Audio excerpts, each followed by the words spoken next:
Music enthusiasts, Silroy here, taking an elevator up past your screen to deliver my overview and interpretation of Boards of Canada's 2005 album, The Campfire Headphase. 3 years after their provocative and mind-bending album, GeoGaddy, the Scottish electronic duo is back with a markedly different sonic palette. When discussing this record, many people point to the guitar sounds that warm up many of the tracks here, and the guitars are certainly notable. They provide a tangible touch point of humanity and familiarity that I find was more abstract on their two previous full lengths. Mixed prominently on Headphase, these guitars are a grounding element and somewhat of a foil to the dreamy synth layers that accompany them throughout the album. Along with the guitars, these dense kaleidoscopic synth layers are the other sonic hallmark of this record. These layers are constantly evolving throughout the tracks on this album, and living in them reveals the magic of this release. The Campfire Headphase is a lot like a shoegaze record, but with punchier drums. The feeling and imagery I get when I listen to this album is like walking through a strange and unfamiliar psychedelic forest. The trees teem with life around you. The wind moves the leaves to sing their wispy song. You look into the dense thicket and catch a glimpse of lit up eyes before they skitter back into hiding at your awareness. It definitely has an Alice in Wonderland type of vibe. There's an excellent interview Boards of Canada did shortly after the release of the Campfire Headphase, where Mike Sanderson says this about the album. We usually imagine our music to have a visual element while we're writing it, so we were picturing this character losing his mind at the campfire and compressing weeks of events into a few hours in that time-stretching way that acid fucks with your perception.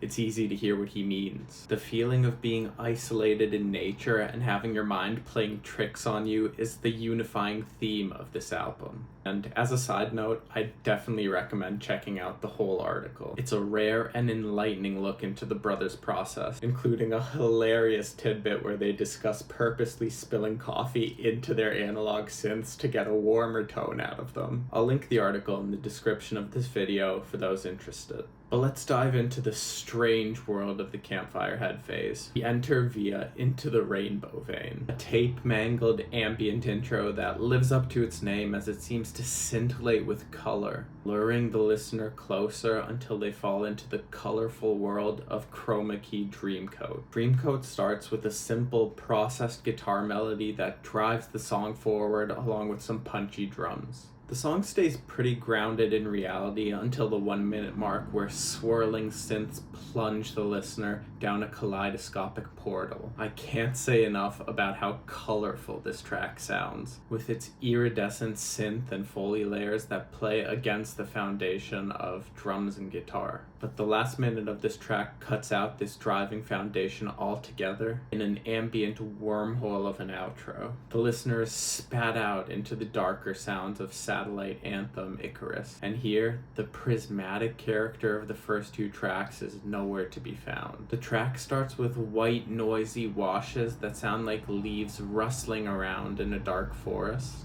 before a foreboding guitar melody meanders in, and the listener moves to navigate his ominous new surroundings. As the track progresses, you get numerous synth layers that all seem to spin around you via various LFO modulations. These synths that seem to rotate and swirl and spin are present all across the album. You also get processed woodwinds that seem right at home in this dark forest. The already unsettling track takes an even darker turn as the chords change in the latter third, before the listener is sucked into the outro and its ambient synth stirrings that feel like coming out of unconsciousness. Was that all a dream? It's hard to tell what's real from what's imagined in the strange world of the Campfire Headphase. Key Cocktail is a comforting number, unlike the disorienting chaos of the first few tracks. Its simple, soft melodics and straightforward song structure make the listener feel like they're in a safer and more predictable place. Warm, organic drums add to the comforting feel.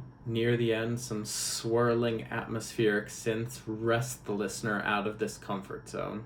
And through another ambient portal, we enter Day Van Cowboy. The fuzzy layers of Day Van Cowboy's intro give way to a full and uplifting acoustic guitar and chamber strings bridge, before a more chaotic section highlighted by authoritative drum fills and bright cymbals and bells. A moment of clarity is another gyroscopic ambient vignette that carries us to the next track. And I must say, the vignettes on this album are less melodic and more washed out, atmospheric, and textural than those on their other albums. They tend to blend together in my mind and are the least memorable group of vignettes in BOC's discography. Having said that, they fulfill their purpose in the sequence of the album. Portals that suck the listener through the different sections and keep them disoriented. Then we get 84 Pontiac Dream, which is one of the more straightforward cuts on here, and goes into Sherbet Head, another noisy portal that spins and disorients the listener. This one has a descending sine bass layer that adds an unsettling element and makes the listener feel like they're going deeper into the world of the Campfire Headphase rather than starting to find their way to the exit. Then Oscar See-Through Red Eye is one of the standout tracks on this album and one of the most dynamic cuts in the Boards of Canada discography. It's constantly shifting with new textural layers and little sections that pull you out of the song's hypnotic main motifs. The soft drums lift and descend and control the energy through the song, speeding up into gentle shuffles and slowing down into metronomic marches. Ataran Cronon twists the listener into Hey Saturday Sun and its warm tones. The acoustic guitar, drums, and restrained atmospheric elements comfort the listener after the dense thicket of evolving synth chaos thus far. Hey Saturday Sun is as cozy and easy listening as Boards of Canada gets, and one of my favorites from this album. Constants Are Changing is a swirling vignette led by a subtle acoustic guitar layer and takes us into Slow This Bird Down. Slow This Bird is a slow, sparse, melancholic, and atmospheric trudge. The synth pads in this one slowly evolve against a repetitive and immensely hypnotic foundation of subtly glitchy drums. The percussive elements here are more metallic than they are on the rest of the album, and they sound great. With the slower pace of this track and Hey Saturday Sun, the album is signaling that the psychedelic experience is coming to a close, and the listener is coming down into more familiar territory. Slow This Bird sounds like the realizations that set in when one comes out the other side of an intense experience. Then, Tears from the Compound Eye is one of the most emotionally powerful tracks in Boards of Canada's discography. With syrupy synths and background atmospherics that are eventually joined by synth pads that resemble a section of symphonic strings. And at around the halfway point, the track starts to crumble and disintegrate. Definitely a standout of the record and one of the best ambient tracks Boards of Canada has ever done. Finally, Farewell Fire is a soft ambient afterglow of the Campfire Headphase as the album's embers peter out. The Campfire Headphase is slower and softer than the music of BOC thus far in their discography, but it's unmistakably a Boards of Canada record. In its dense thicket of evolving synth textures are some of the most emotive and interesting tracks the duo has ever put together. And like Boards of Canada accomplish with all their full-length releases, the whole is even greater than the sum of its parts. The sequencing of the album and consistency in sonic character throughout makes it feel like you're stepping into a new world. Great record, and maybe the best entry point into Boards of Canada for someone coming from more of a rock background. What do you think of the album, Bunnycorn? It reminded me of my childhood in the forests of China. Okay.